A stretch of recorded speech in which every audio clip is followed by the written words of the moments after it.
Upgrading your tech at home is always a fun thing to do, but it can cause some growing pains.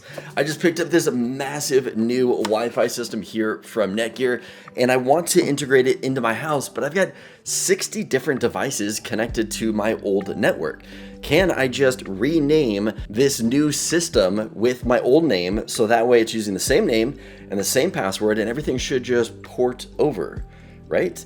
Well, that is what we're going to be taking a look at in today's video. Guys, thank you for joining me here on this Networking for Beginners series. This is video 3 out of the series. If you guys haven't seen the earlier stuff, I recommend you guys checking that out or checking out the playlist, which I will link down below. But it makes sense, right? Just take your new network, give it the same name, the same password, everything should just automatically connect. Well, in this video, I'm going to do just that. I'm going to take a new network, give it the same name and password. We're going to see how well it actually works.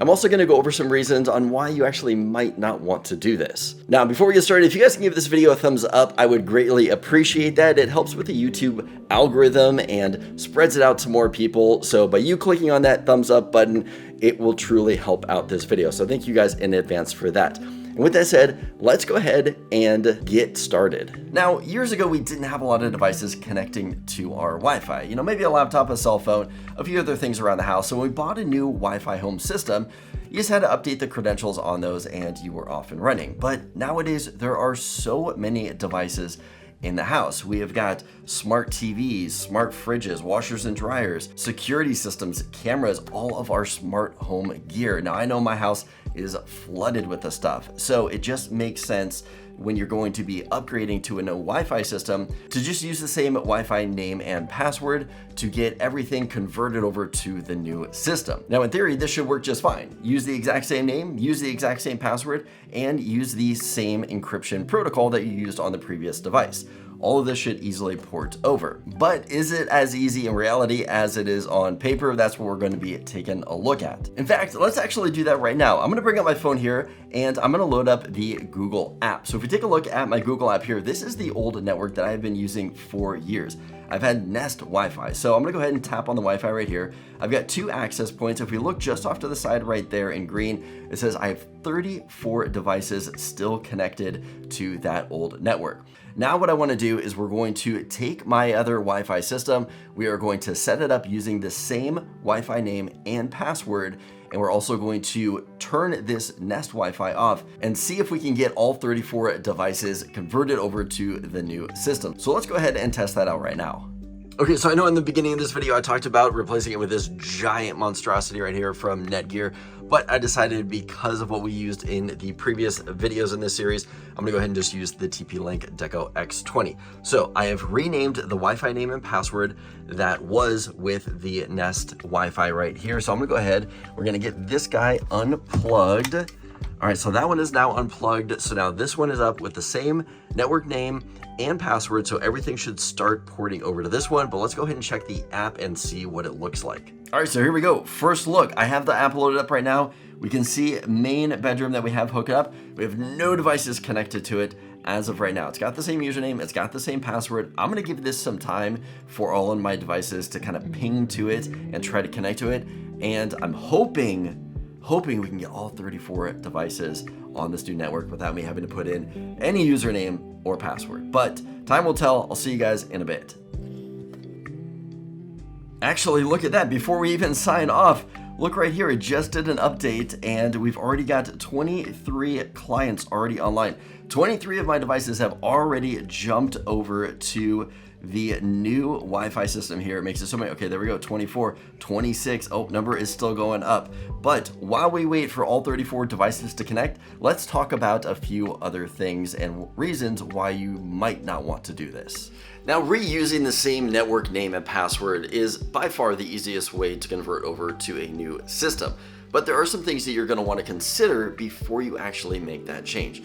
First thing is going to be, was your old username and password a common phrase? Did you have, say, Linksys as your name, or maybe AT&T Wi-Fi? Was your password 123456778? If so, upgrading to a new Wi-Fi system is going to be a good time to update your credentials. So are you using a weak password? Is your password wireless or password?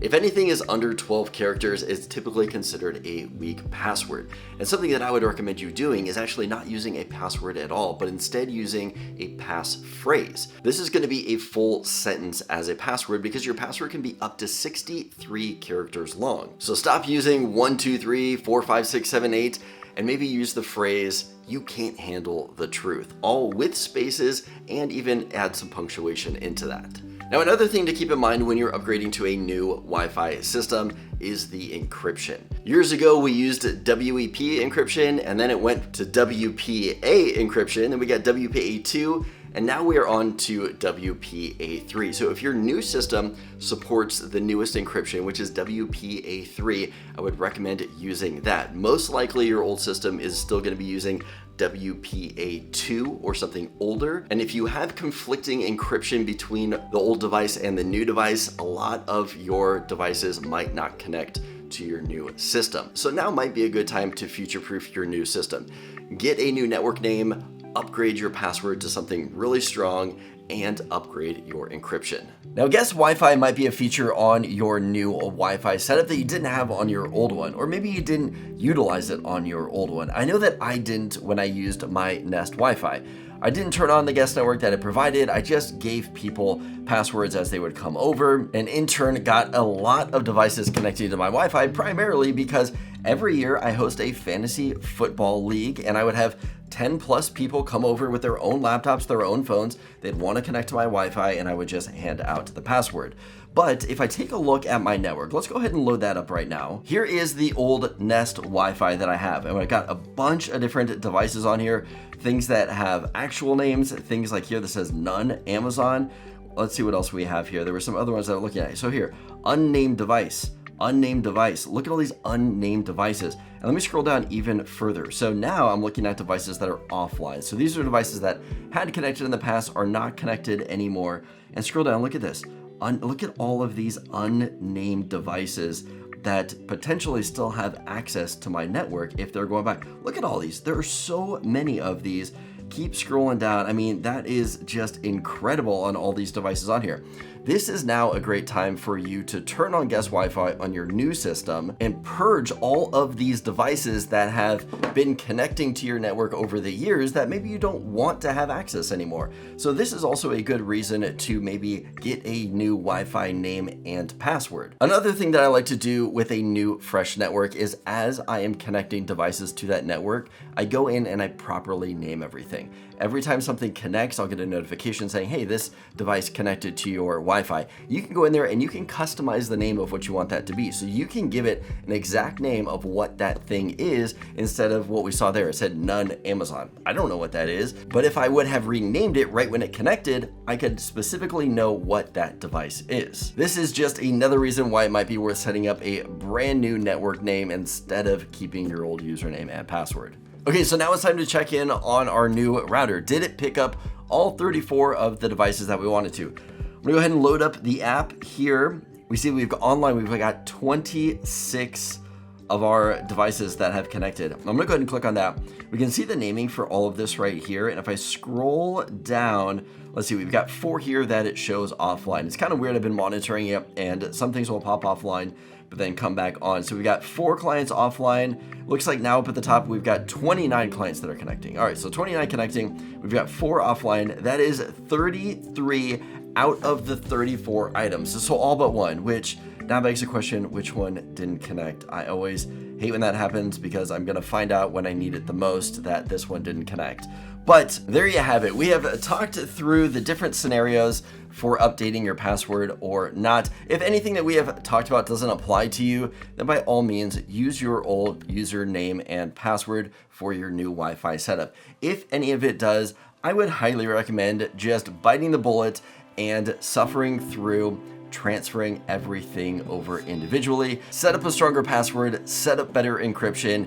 It will definitely pay off in the long run. If you guys have made it this far into the video, thank you so much. This video here was created specifically because of your comments in the previous videos in this series. So comment below with any questions that you might have. Take a look at the video series on Home Networking 101 for beginners. If this video was helpful, give it a thumbs up and let me know that you liked it. As always, don't forget to subscribe for more content like this, and I will see you guys in the next video.